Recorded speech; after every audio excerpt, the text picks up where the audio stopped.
So I've been continuing to get some interesting comments on some of these videos. What I want to talk about is us as a species. I mean, humans are depicted in media problematically most of the time. We go to extremes in film and television. You know, the villain is always evil.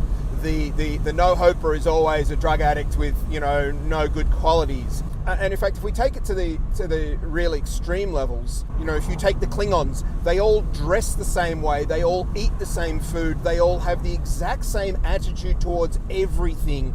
They are essentially so homogenized down into one single identity because of the ease of depicting, you know, an alien race that way. I live in a small country town with only about 10,000 people in it, and I think I'd be pushing to find 2 people in this town that dressed the same way, ate the same food, and had the same attitude. And yet the media simplifies humans into caricatures. And I think that sends a troubling message to all of us, especially when we're young and we're trying to work out what our identity is. We all have different likes and dislikes, whether it's clothing, food, music, sports, types of sports, whether we like sport or not, and if we do, what types of sports we like, religious beliefs, political beliefs, etc. But I suspect that as a species, we probably all share far more aspects than differ. None of us want to be lonely. We all need to eat. We all need to drink water. We all basically need vitamin D from sun and other sort of vitamins and minerals in our diet. I really honestly think that we all need to feel some level of worth, some level of value, whether that's our job or our family or our community group or our sports group. But equally, I think we're all flawed.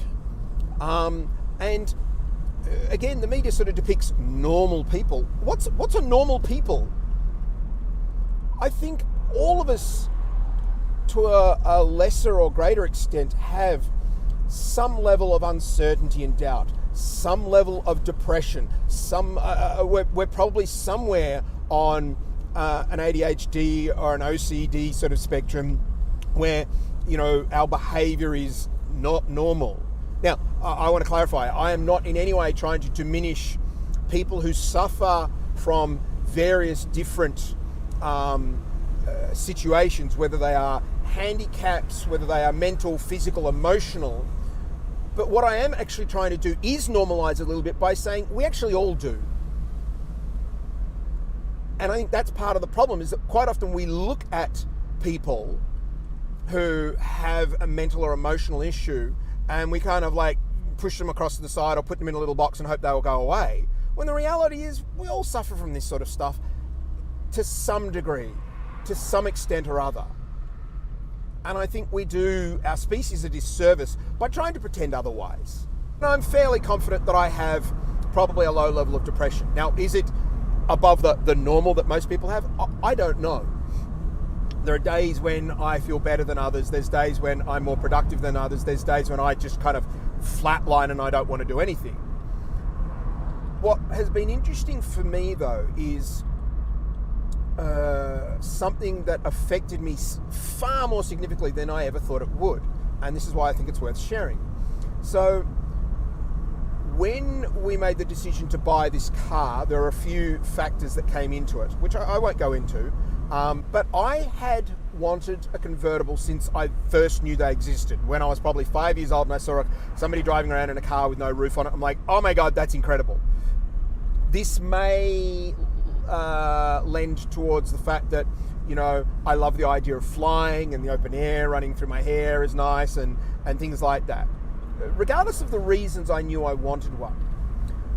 But what was interesting is that shortly after getting this car and having the opportunity to drive around where we live with the roof down, I was very, very surprised at the consequences of driving this car. As somebody who does have flat days and does suffer from mild depression, I found that going for a drive with the roof down in this car was an incredible counter for those flat feelings. Now, I'm well aware that for me specifically, the weather has a large impact on me. When it is cold and wet and specifically cloudy, it very, very much amplifies any sort of state of depression I might be in.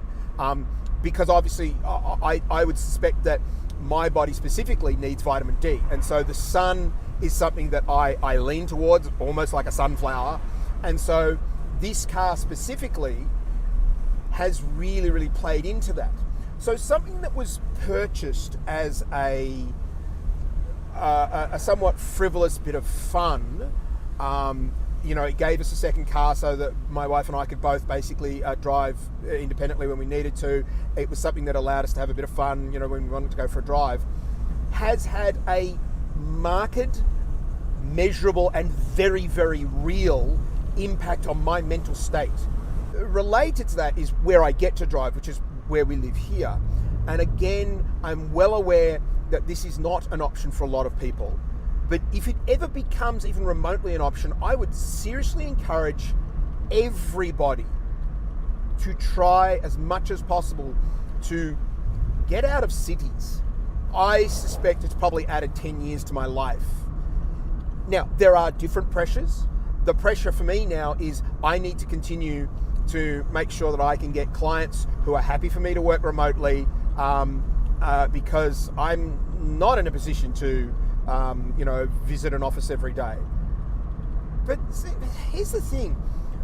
Maybe I've slowed my career down, and I'm not sure whether I have or not, but I'm quite serious when I say I may have added 10 years to my life by moving out here.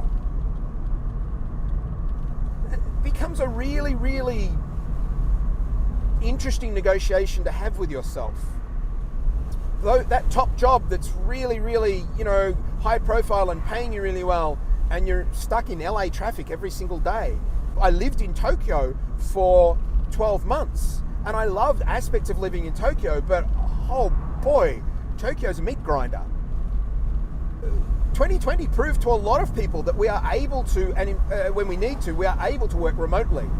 And I think, especially in the creative industries, we get a lot better results if we gave people a little bit more flexibility to live a lifestyle that is better for them mentally and emotionally.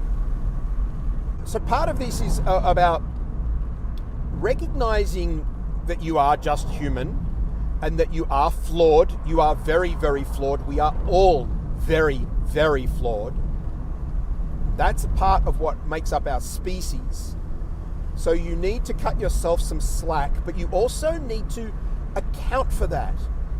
And as a flawed species, pushing ourselves to the very limit by being stuck in insanely stressful traffic to go to an insanely overpacked office where you're working insanely long days under incredible stress, you're not going to get the best results out of your creative work.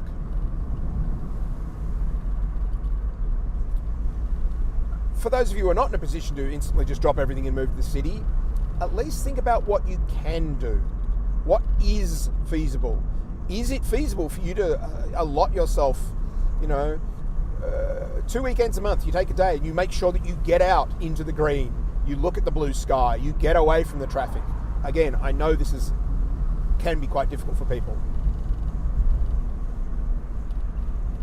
I guess where this is going is basically acknowledging that I'm saying take care of yourself, but I'm saying acknowledge that you need to take care of yourself.